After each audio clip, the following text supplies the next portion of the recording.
Que fait-on des poubelles à bord? On trie pas, on jette par-dessus bord ou pas, on brûle pas.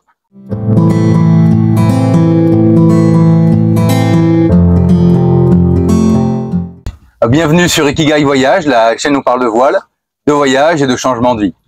Avant toute chose, je voulais vous remercier parce qu'on vient de passer la barre des 4000 abonnés et ça c'est grâce à vous. C'est assez inattendu pour nous, hein. On est vraiment très contents. Mais c'est aussi parce que vous regardez les vidéos, vous les likez, vous les partagez, vous vous abonnez. Donc encore une fois, un grand merci. Dans cette vidéo, je réponds à plusieurs abonnés qui m'ont demandé, mais sur Ikigai, comment vous gérez les poubelles et les ordures? La question, elle se pose vraiment, et ça pour deux raisons. La première, c'est que sur nos bateaux, nous n'avons pas accès à la terre et au tri de manière aussi simplifiée, on va dire, que à terre. Et puis l'autre raison, c'est que on estime que chaque personne va produire 1 kilo de déchets chaque jour. Donc vous voyez, lorsqu'on est 2, 4 sur les bateaux, ça peut vite faire beaucoup de poubelles. Si on regarde de manière un petit peu macro, on s'aperçoit que en termes de pollution marine, 80% de la pollution va venir de la terre et 20% va venir des professionnels de la mer. Nous, plaisanciers, on représente un tout petit pourcentage. Si on zoome un petit peu aussi, on s'aperçoit que 85% de la pollution est une pollution liée au plastique. Plastique sous toutes ses formes, pas uniquement sac poubelle ou sac et bouteilles. Donc si on se place du point de vue purement du plaisancier, on peut se dire mais moi je suis juste une petite goutte d'eau, je vois pas en quoi je vais avoir de l'impact.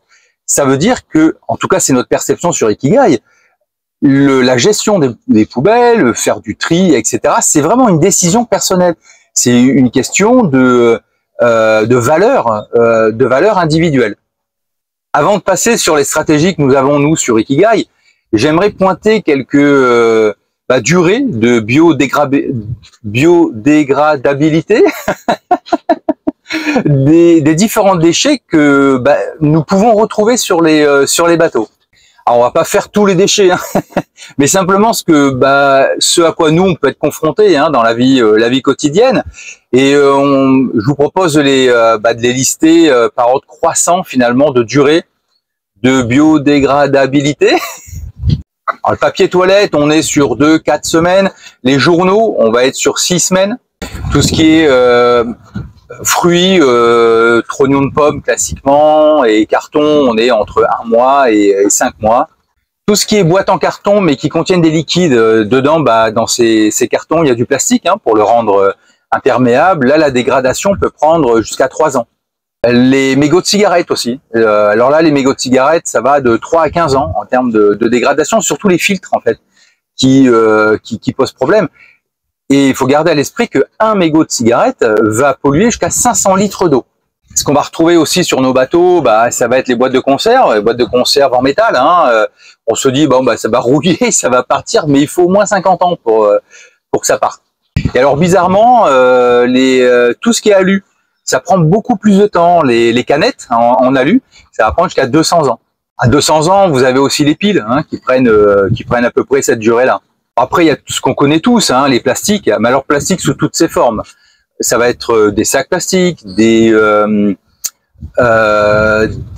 bouteilles en plastique, mais ça va être aussi des couches pour bébés, tout ce qu'on appelle les textiles sanitaires en fait, serviettes hygiéniques, tampons, etc.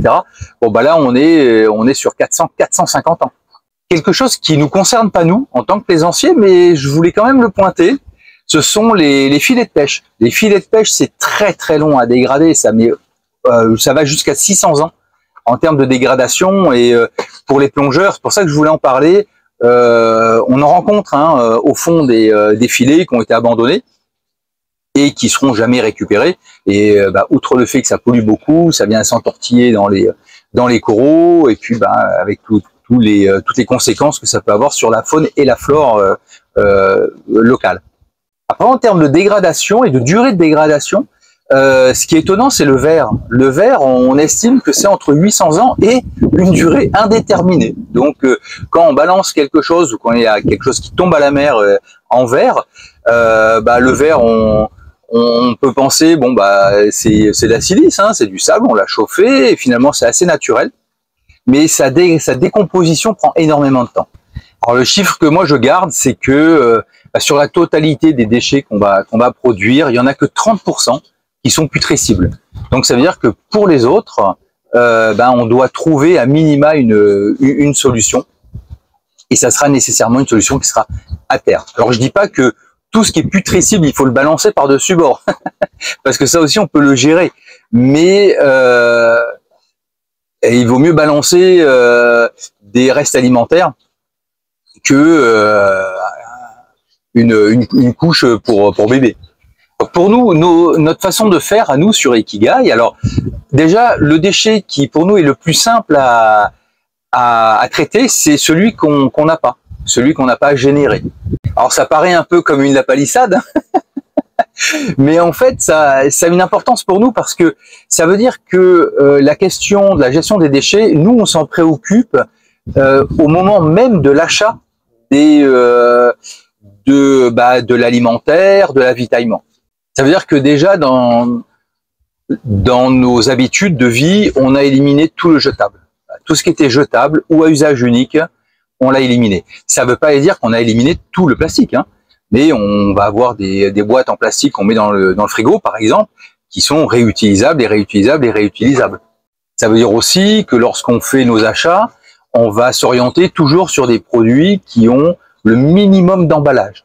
Parce que ça, les emballages, on en gère un bon paquet, hein. Par exemple, nous n'avons pas de café en capsule ou en dosette. On va acheter du café, puis on a une cafetière à piston là, donc en même temps, ça fait des économies d'énergie. On a juste sa bouilloire à faire, à utiliser au gaz. Mais c'est la même chose pour le thé. Le thé, on a des petites boules dans lesquelles on met le thé. On va pas utiliser du thé en sachet. Et quand je disais que il n'y a pas on peut utiliser des choses en plastique, on va s'orienter vers des plastiques de bonne qualité, des plastiques qui sont durables. Mais notre priorité, ça va quand même être des matériaux nobles, l'inox, le verre, des choses qui ont d'abord une grande durée dans le temps, et puis des choses qui, lorsqu'elles sont en contact avec l'alimentation, vont limiter très très grandement tout ce qui est les transferts de matière liés à la chaleur.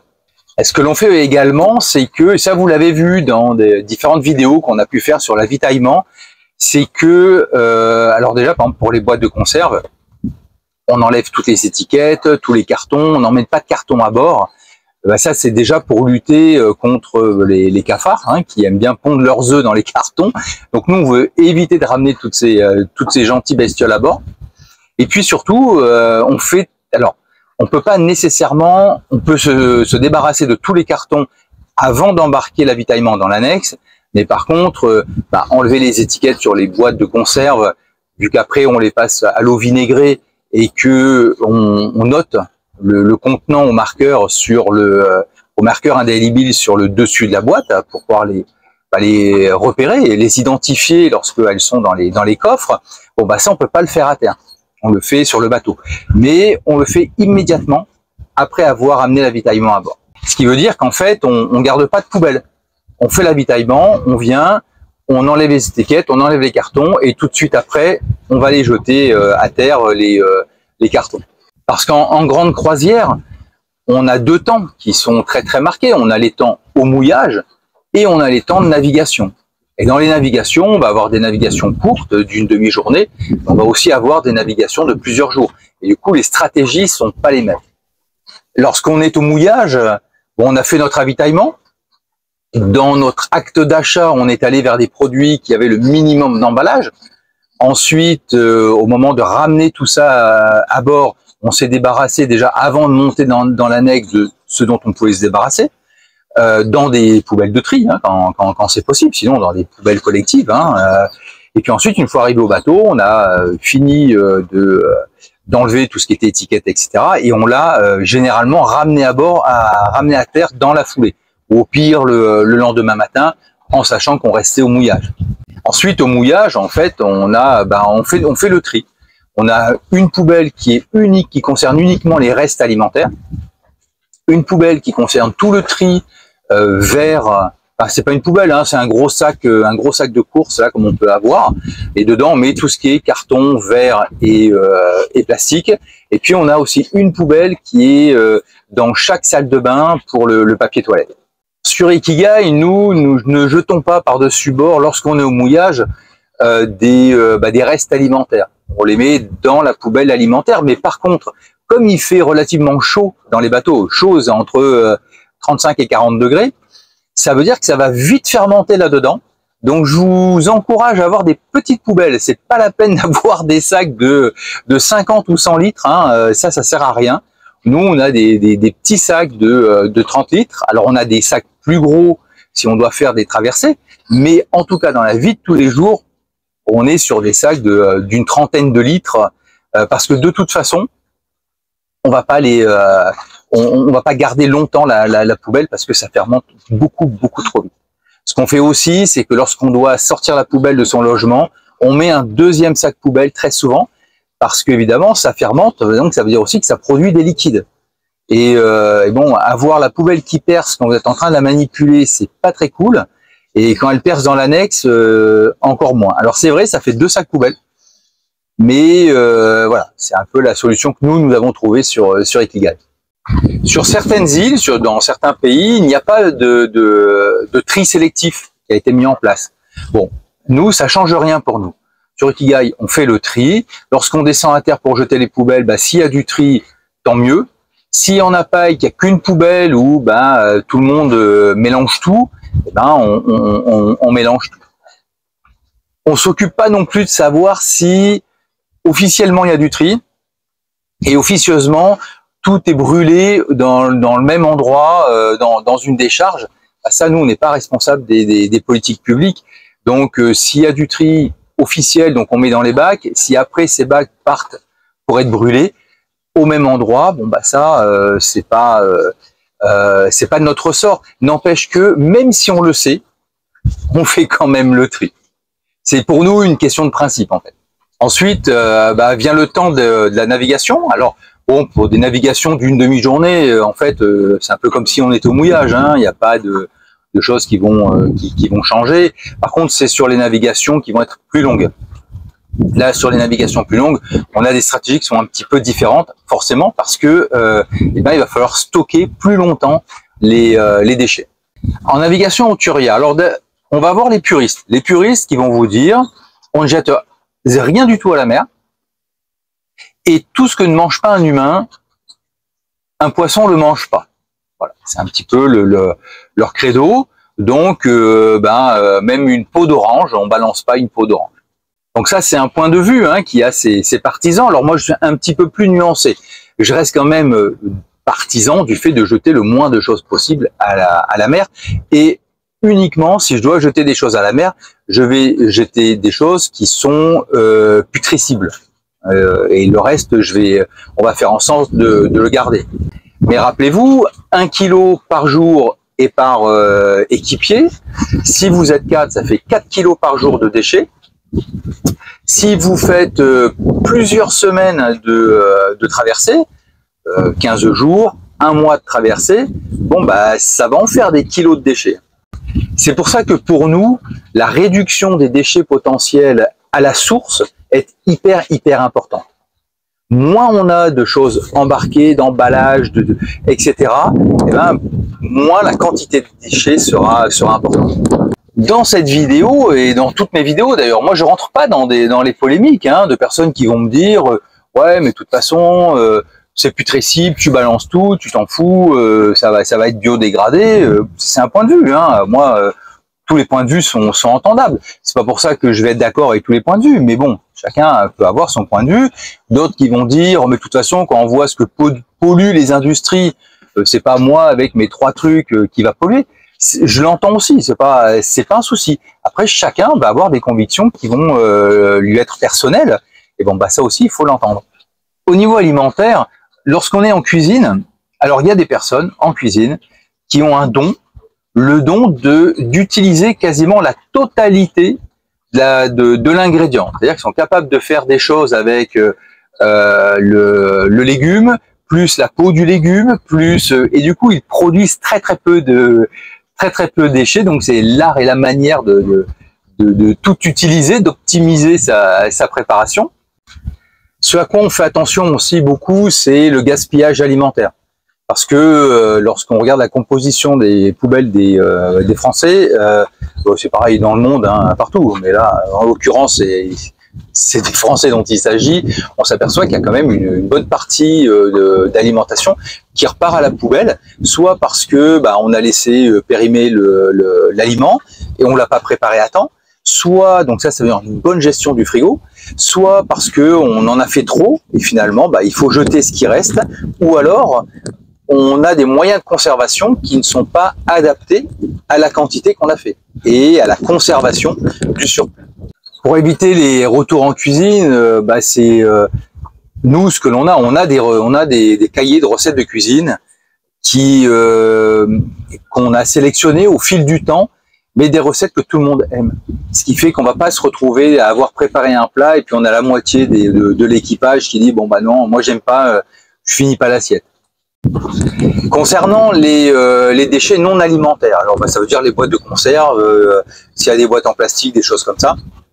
Alors nous avons pris une habitude, c'est que nous lavons, alors à l'eau de mer, hein, pas au liquide vaisselle, mais on rince toutes les boîtes qu'on va stocker après dans les poubelles. Ça évite qu'il y ait des développements d'odeur, des développements de moisissures, etc. En tout cas, ça va largement limiter ça pour les navigations un petit peu longues.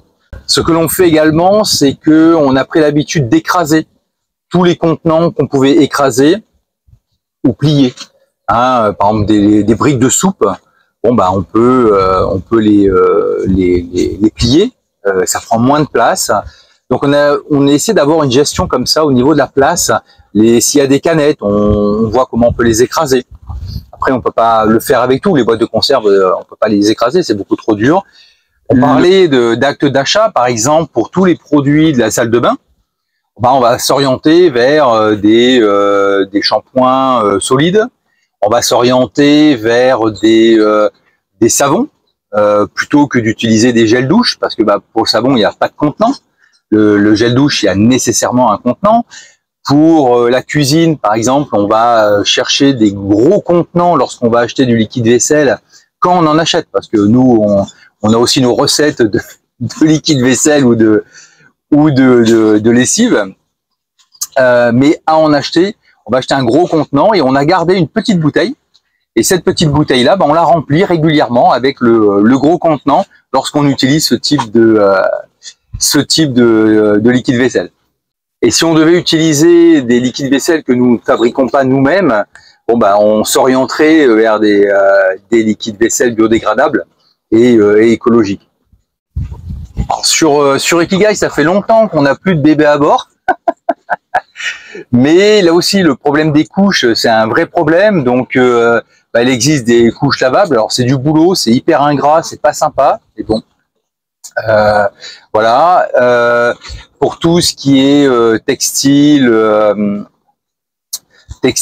on va dire sanitaire, serviettes hygiéniques, tampons pour les femmes.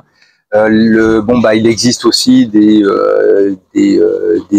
culottes et des serviettes qui sont lavables, ou des cups pour remplacer les tampons. Après ça, c'est très très personnel, donc moi je peux pas. Je sais que ça existe, que certains les utilisent, d'autres ne veulent absolument pas les utiliser. Là, c'est vraiment de la décision individuelle. Mais bon, ça peut, lorsque vous avez que des filles à bord, en tout cas c'est une question. Sur Ikigai, nous avons deux toilettes, deux cabinets de douche. Donc ça veut dire que sur les grandes navigations, il y a un des deux toilettes. Donc pour nous, c'est le cabinet de toilette avant bâbord qui va se transformer en espace de stockage pour tous les sacs de tri. Donc tri comprimé et puis non comprimé, mais tri lavé. Et puis les poubelles, parce que de notre côté, c'est quand même assez rare qu'on jette des choses à la mer. On conserve à bord les poubelles. Alors ça implique d'avoir un bateau qui ait suffisamment d'espace pour pouvoir faire ça. D'autres vont mettre tous ces déchets dans l'annexe, hein, lorsqu'elle est suspendue à l'arrière. Encore faut-il qu'elle soit suspendue à l'arrière. Encore faut-il ne pas en avoir besoin à un moment donné, alors qu'elle est pleine de poubelles. La situation la plus compliquée pour moi, ça serait de faire des navigations de mouillage en mouillage avec aucune possibilité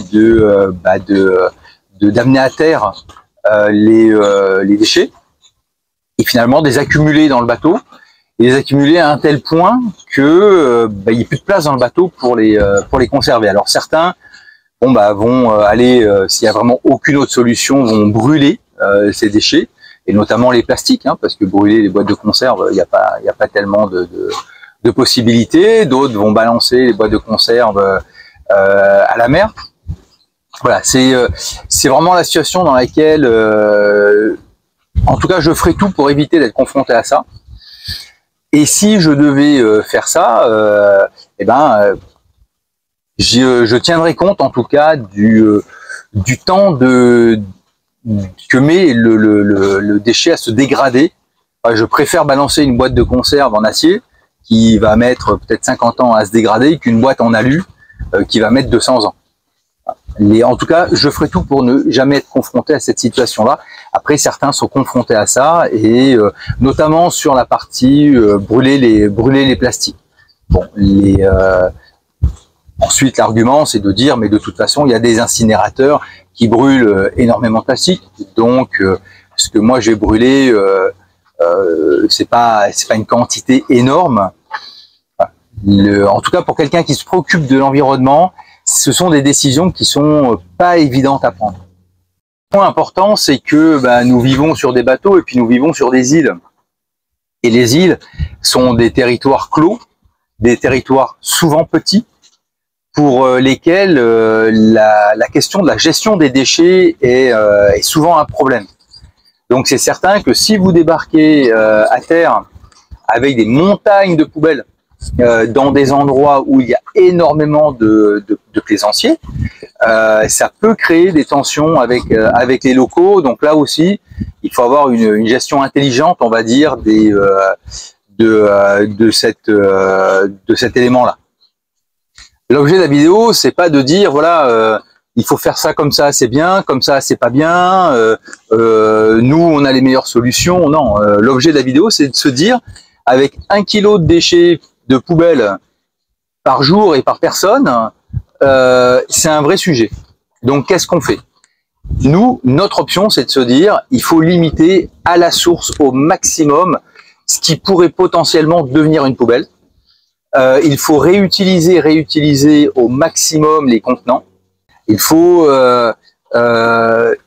utiliser de manière optimale tous les aliments qu'on va préparer en cuisine et limiter au maximum le gaspillage alimentaire. Et puis après, avoir une gestion de l'espace, tout simplement, qui est de où est-ce qu'on va stocker ça, déjà une réflexion sur ça, et puis comment on va réduire la taille de ce que l'on va stocker pour optimiser l'espace et s'intéresser à la question du développement à la fois des odeurs, à la fois des bactéries, hein, et nous, notre solution sur Ikigai, ça a été de rincer tout ce qu'on allait stocker en déchets.